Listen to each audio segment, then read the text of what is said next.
Thought I would talk today about tolerance. And the reason is because I'm in this extraordinary landscape where we've got these tremendous saguaro cacti. And they're everywhere. And I've never seen these things before. Absolutely fantastic. And it got me thinking about prickling. So I thought, let's talk about tolerance.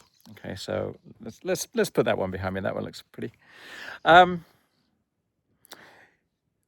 Here's the thing about tolerance for others. You need to understand yourself before you can permit your fellow man to do the stuff that you do. Yeah.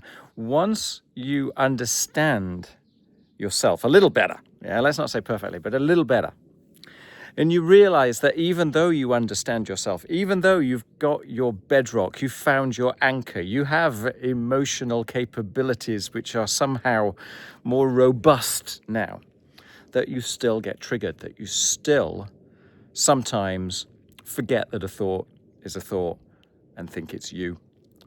You get emotionally aroused by chemicals inside of you that you are powerless to resist.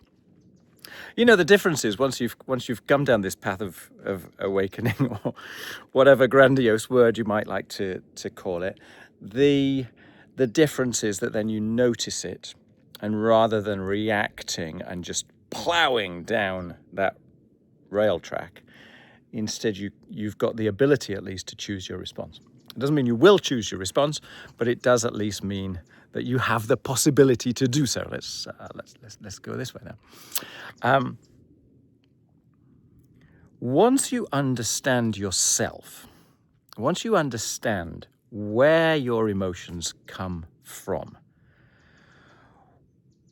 once you start to get a grip on the fact that the things that feel tremendously important may be dead wrong, that the things by which you hang your grip on the sense of reality by which you live your life may be dead wrong, that they are at the very best a sort of a small but useful generalization for things which are much, much more complicated than that, let's say.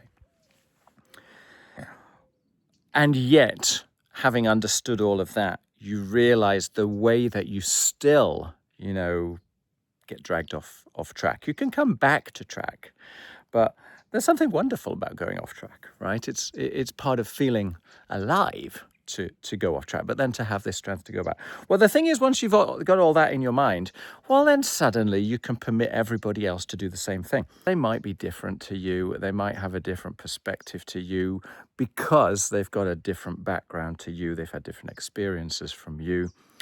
And no matter how much you might disagree with what it is that they say, there's probably at least a little bit of what they say which is right. Yeah? Even if it's only 5%. So suddenly, life is more peaceful. Life is more harmonious. It's more harmonious. You,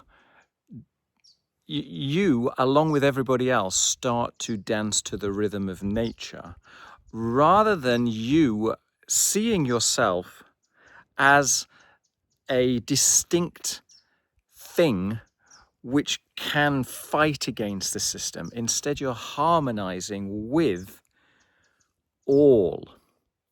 And that's the point where you suddenly lose the idea of your distinctiveness. And suddenly you're part of the prickly saguaro. And yeah, the end result is, with a lower degree of intolerance, life is more beautiful. Life is more, what's the word? Relaxing. You live life more at ease. You live life in harmony with yourself. There's less stress, there's less cortisol, there's less fight in the system. And you appreciate more. More is beautiful. Even when crazy stuff occurs, which makes no sense whatsoever, and it's stupid. You also know that it's only stupid from your perspective. From someone else's perspective, Might not be stupid at all. It might be tremendously right, tremendously real, tremendously truthful. And they might be just as right as you are. You know, you kind of dissolve into a sense of unknowing, awe-struck unknowing, bountiful, abundant beauteousness.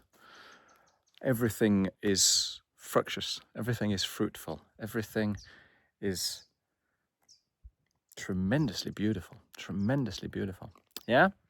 So this is where my sense of tolerance came from. And that's one of the things that I noticed as a result of my coming to a sense of better self-awareness, let's call it. Yeah, that if I can be crazy, everyone else can be crazy, and it doesn't make them wrong. You know, this statistic where everybody in the world thinks that they're in the upper 50% of good drivers in the world, sort of thing. We all have this elevated opinion of ourselves and how everybody else is not as good somehow. I mean, it's good to have a sense of importance. It's good to realize that there's something important about your life, and therefore you're going to look after yourself, you're going to feed yourself, you're going to fulfill at least some of your needs. But the difference is that suddenly it turns out that everybody else might be the better driver. And imagine that. So then when the flashing lights come on behind you, you can stop with a sense of humility and go, I wonder what it was that I did wrong this time. All right. Thanks a lot. Take care. And go give your neighbor a hug. Cheers. Bye.